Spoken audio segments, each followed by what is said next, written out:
If I left right now, I wonder if anyone would even notice. The thought hit me in the middle of a meeting. A high-stakes, make-or-break kind of meeting. The kind where people fought to be heard, where voices layered over each other like weapons, where everything was urgent and critical and I was supposed to care. But I didn't. I stared at my reflection in the glass walls of the boardroom, sharp suit, tired eyes, fingers twitching against the table. I looked capable, like someone who belonged here. But inside, I felt like a malfunctioning machine, going through the motions, running on fumes. The room smelled like coffee and expensive cologne. PowerPoint slides flickered across the screen, numbers and projections I had worked on until 2 a.m. the night before. My work. My effort.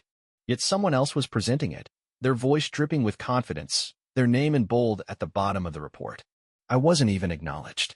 I should have spoken up. Should have pointed out that those weren't his ideas. But I didn't. I just sat there, invisible, my heart pounding against my ribs, a quiet, unshakable thought pressing into my skull. I don't matter here. Great work, everyone, my boss said, standing up, buttoning his suit jacket. Let's move forward with these projections. And Mark, fantastic presentation. A round of handshakes. Laughter. Chairs scraping against the floor. The meeting was over, and nobody had looked at me once. I gathered my laptop, my notes, my self-respect, and walked out. The walk back to my desk felt longer than usual. Maybe because I knew I wouldn't be here much longer, not because I had a plan, but because something inside me had already detached. I felt like I was floating, a bystander in my own life. I passed familiar faces, coworkers I had worked late nights with, people I used to joke with at the coffee machine. But now, there was nothing. No nods, no acknowledgments, just the sound of fingers clacking against keyboards and the low hum of fluorescent lights. I sank into my chair. My inbox had 47 unread emails. More deadlines. More urgent projects. More reasons to stay glued to this desk until my eyes burned. This was my life. I leaned back, exhaling slowly. When did this happen? When did I become this person, this shell of someone I barely recognized? I wasn't always like this. There was a time when I had fire, when I believed in what I was doing, when I thought hard work would lead to something. I used to be the one staying late, taking extra projects, pushing myself to stand out. I thought it would pay off. But at some point, my hard work stopped being seen.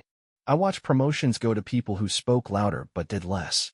My ideas became someone else's achievements. My dedication was rewarded with more workload, not recognition. And worst of all, I had allowed it. I told myself this was how it worked. Pay your dues, prove yourself, good things will come. But today, watching someone else take credit for my work, I knew good things weren't coming. Not for me. I wasn't exhausted. I was erased. And the worst part? I let it happen. That night, I stayed at my desk longer than I should have.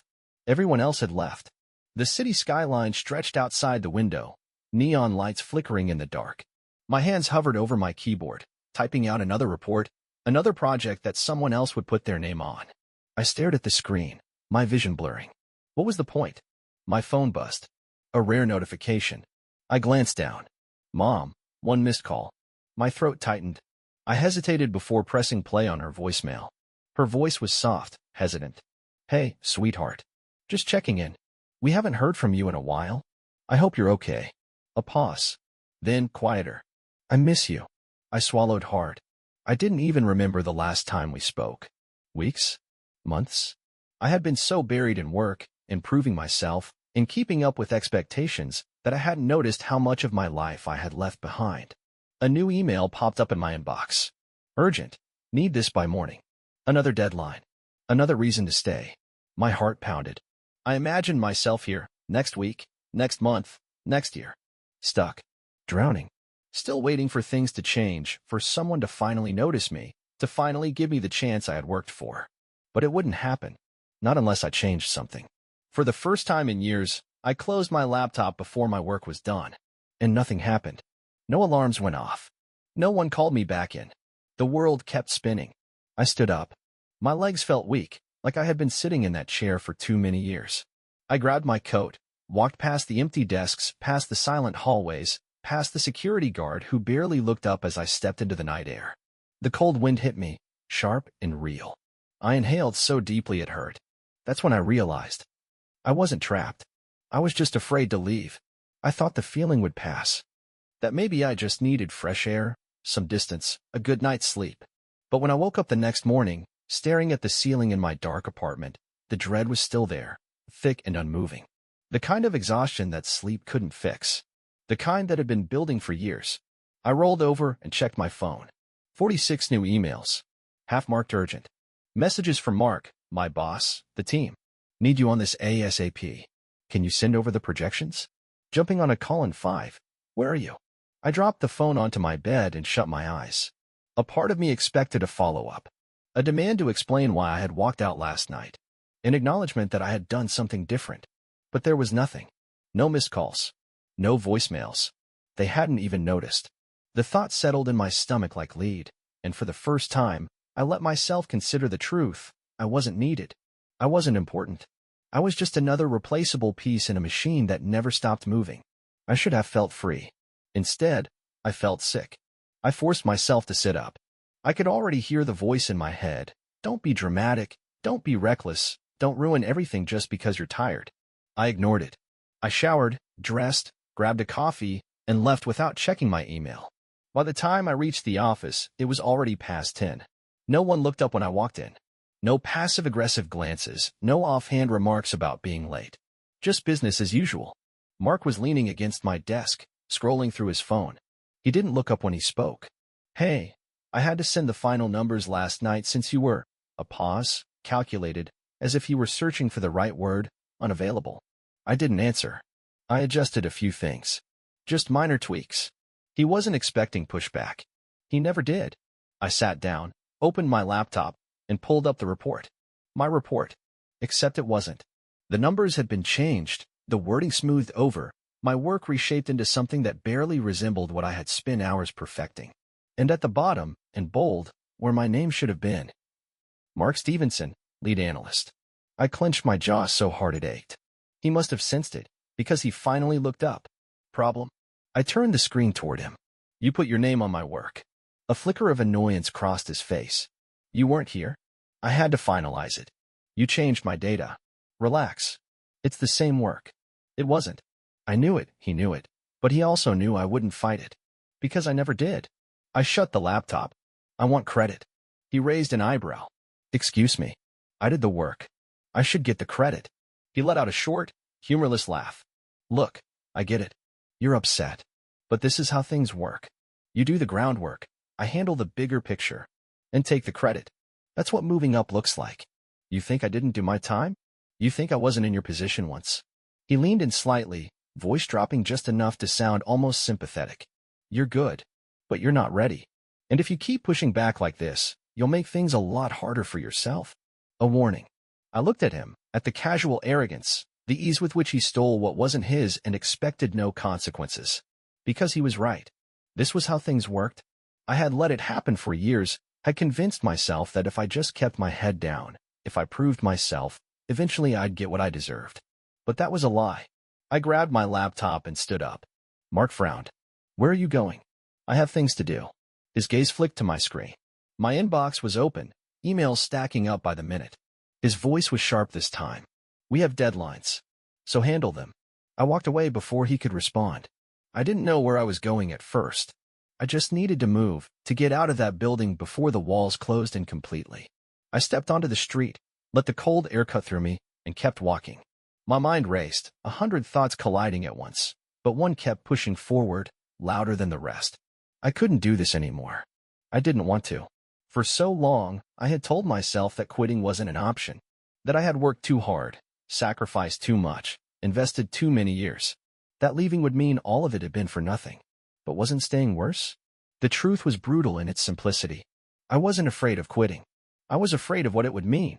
Afraid of losing the identity I had built around this job, around the idea that success was suffering, that to be worth something, I had to endure. But I had endured, and nothing had changed. I stopped at a bench and sat down, gripping the edge like it might hold me together. My hands were shaking. For the first time in my life, I had no plan. My phone buzzed. Another email? Another demand? Another reminder of the life I was supposed to keep chasing? No, it was my mother. I stared at the screen for a long time before I answered. Her voice was warm, surprised. You picked up. I swallowed hard. Yeah. A pause. Then, softly, are you okay? I could have lied. I almost did. But the words didn't come. I exhaled shakily. I don't know. She didn't rush to fill the silence. She just waited, patient, like she always had. Like she had known this moment would come, even when I didn't. I looked up at the office building in the distance, the place I had spent years grinding myself down to nothing. The place that had taken and taken until there was almost nothing left. I made a decision. I think I need to leave. She didn't ask where, or why, or what I would do next. She just said, okay. And for the first time in years, I felt like someone heard me. I didn't go back to the office. I should have. I still had projects unfinished, emails waiting, expectations pressing down on me like a weight I had carried for years. But instead, I walked. Blocks passed without me noticing, streets blurred together, but I didn't stop until I reached a coffee shop I hadn't been to in years. It was quieter than I remembered. A few people sat scattered around, lost in their own worlds. I ordered something, not even paying attention to what, and sat by the window, gripping the cup like it might anchor me. I had spent so long chasing something I couldn't even define, convincing myself that if I just worked harder, stayed later, proved myself a little more, everything would fall into place. But nothing had. I had given everything and received nothing in return. I had let myself become invisible, let them take credit for my work, let them decide my worth. And now, for the first time, I was standing at the edge of it all, staring at the possibility of walking away. But then what? The fear crept in, slow and insidious. If I quit, where would I go? What would I do? I had spent years in this industry, in this job, in this version of myself. It wasn't just about money. It was about identity. Who was I without this? What if I left and realized I was nothing? My phone buzzed. I didn't want to look, but I did. An email. Mark, we need to talk. Call me ASAP. I should have ignored it. I wanted to. But instead, I hit call, pressing the phone to my ear. He picked up immediately. Where the hell are you? I took a sip of my coffee, my hand steady despite the rush of adrenaline. Out. His tone sharpened. You have work to finish. I exhaled slowly. No, Mark. You have work to finish. A pause. Then, clipped, controlled. This isn't the way to handle things. You want credit? Fine. We can talk about that. But disappearing like this? It's reckless. You're making a mistake. Something inside me snapped. The patience, the forced obedience, the years of swallowing my frustration, it was gone. No, Mark. The mistake was staying this long. Another pause. He wasn't used to this. He wasn't used to me fighting back. Don't do this. You walk away now. You burn every bridge. You know that, right? That's the difference between us, I said, standing. I'm not afraid to. I ended the call before he could respond. I expected panic. A surge of regret, second-guessing, fear. But none of it came. I finished my coffee, tossed the cup, and walked out. I wasn't going back. I was done. By the time I got home, my inbox was flooded. Messages from Mark. From HR. From coworkers who suddenly noticed my absence. I read none of them. I sat on my couch, phone in my hands, staring at the screen without seeing it. I had done it. I had finally done it. I had walked away. Now what? The weight of it hit me all at once. The uncertainty, the vast emptiness of what came next. I had spent so long running in place, chasing promotions, proving my worth, that I had never once thought about what I actually wanted. I tried to remember the last time I had been happy. Not just content. Not just functioning. Happy. I couldn't. I scrolled through my phone, through messages from people I hadn't spoken to in years, through names that once mattered but had faded into the background. Somewhere in the endless notifications was a single missed call from my mother. I hit dial before I could overthink it. She answered on the first ring. Hey, sweetheart. I swallowed hard. I quit. A beat of silence. Then, gently, I know. I blinked. How? I just did. Her voice was steady, certain, like she had been waiting for this moment. How do you feel? I opened my mouth. No words came. Sweetheart. I don't know. That's okay. I exhaled, closing my eyes. I don't know what I'm doing. You don't have to. I let that sit between us. The quiet, the truth of it. For so long, I had believed I needed answers before I could move forward. But maybe that wasn't true. Maybe the only thing I needed was to take the first step. I glanced around my apartment. It felt foreign now, like it belonged to someone else. The version of me that had lived here, that had built a life around the job I had just left, was gone. I didn't know who I was without it. But for the first time in years, I wanted to find out. I thought quitting would bring relief. That the moment I walked away, I would feel lighter, free, untethered from the years of exhaustion. But the silence that followed wasn't comforting. It was suffocating. The first morning after, I woke up with nothing to do. No meetings, no emails, no deadlines breathing down my neck. The world had moved on without me. I sat on my couch, phone in hand, scrolling through the messages piling up in my inbox. HR had sent an official email confirming my resignation. No apology, no attempt to make me stay, just a polite acknowledgement that I was no longer their problem. Mark had sent one last message, short and cold. Good luck. I didn't respond. My mother had texted. Checking in. Call me when you're ready. I wasn't ready. The longer I sat there, the more the doubt crept in. Had I made a mistake? I had walked away without a backup plan, without savings that could last more than a few months. Rent was due in 2 weeks. My health insurance would be gone by the end of the month. My entire life had revolved around that job, and now there was nothing. The adrenaline that had carried me out of that office was gone, and reality was settling in fast. I forced myself up, pacing the apartment, trying to drown out the gnawing panic with action. I opened my laptop, updated my resume, started looking for jobs. But every listing I scrolled past made me feel worse. More of the same. More places where I'd be another replaceable cog, where my work would be stolen, my name forgotten. The thought of starting over somewhere identical made my stomach turn. I shut the laptop. I needed air. I left the apartment without a destination, just walking, pushing through the cold air, my hands shoved in my pockets. The city felt different now. For years, I had only seen it through the lens of work, commutes, late nights at the office, weekends sacrificed to projects that never had my name on them. Now, for the first time, I was outside of it all. A ghost in the middle of everything. I ended up in front of a bookstore. It was an old shop, the kind that felt like it didn't belong in a city like this. The sign was faded, the window display unchanged from months ago. I hesitated before stepping inside. It smelled like paper and dust, like a place frozen in time. The man behind the counter looked up from a book. He was older, his face lined with years, his expression unreadable. Looking for something? I hadn't thought about what I was doing here. My eyes moved over the shelves, scanning the titles. Business. Productivity. Leadership. The kind of books I used to read, desperate for advice on how to climb higher, work harder, make myself indispensable. I ignored them. Instead, I picked up something random, flipping through the pages without really reading. The man watched me, then set his book down. You look lost. I tensed. I'm fine. He didn't argue. Just nodded toward the book in my hands. You ever read that before? I glanced at the cover. I hadn't. I couldn't even remember the last time I read something that wasn't a work email. Buy it, he said. If you don't like it, bring it back. I won't charge you. I stared at him. That's not how businesses work. Not everything has to be a business. I didn't know what to say to that.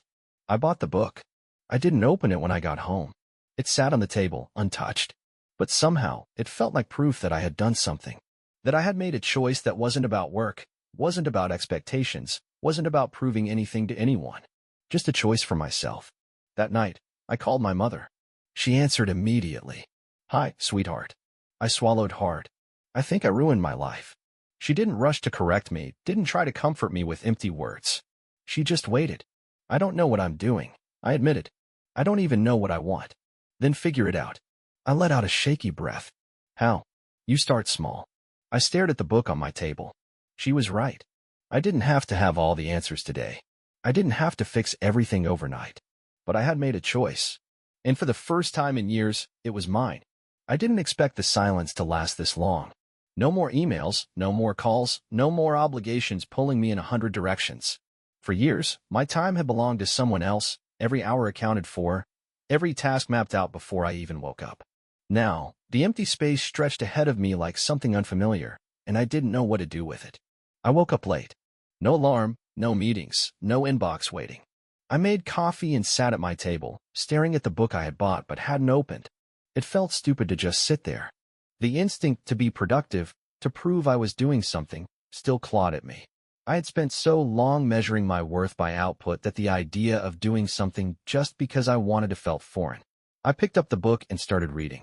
Hours passed before I looked up. The sun had shifted, my coffee had gone cold, and my phone had stayed silent. I had spent an entire afternoon doing something that had nothing to do with career growth or networking or making myself more valuable to a company. And nothing had fallen apart. But reality wasn't going to wait forever. Rent was still due. Bills still needed to be paid. Eventually, I would have to figure out a next step. The thought should have sent me into a panic, but it didn't. Not yet. I knew what I wasn't going to do. That was enough for now. My mother called in the evening. "How was your day?" "Quiet," I said. "Good." I hesitated. I should be looking for a job. She didn't say anything right away. "Then why?" I blinked. "Because that's what I'm supposed to do." "Supposed to?" I exhaled sharply. "I have bills. I can't just sit around." "You're not sitting around. You're thinking. That's not wasted time." I didn't know how to argue with that. Maybe because it was the first time in years someone had told me I didn't have to rush. "I'm going to figure it out," I said. "I know," she said. "Just make sure it's what you want this time." I didn't sleep much that night. Not because I was anxious, but because my mind was moving too fast. The more I sat in the quiet, the more I realized I had spent my entire adult life chasing something that had never actually existed. I had worked myself into the ground for a company that never saw me. I had given my time, my energy, my ideas, and in the end, I had been nothing more than a name on an email thread they had already moved on from. I wasn't going to do it again. I opened my laptop and deleted every job alert I had set up. I wasn't looking for another office, another boss, another place where I would lose myself in someone else's goals. I wasn't going to prove myself to people who didn't care if I disappeared. If I was going to start over, it had to be mine. I had no idea what that looked like. But I wasn't afraid of that anymore. The next morning, I sent an email to HR. Not a resignation, because I had never sent one. I had just left. This was different. To whom it may concern, I am formally submitting my resignation, effective immediately. I don't regret leaving. The only thing I regret is not doing it sooner. No pleasantries. No explanations. No apologies. I hit send. And just like that, I was free.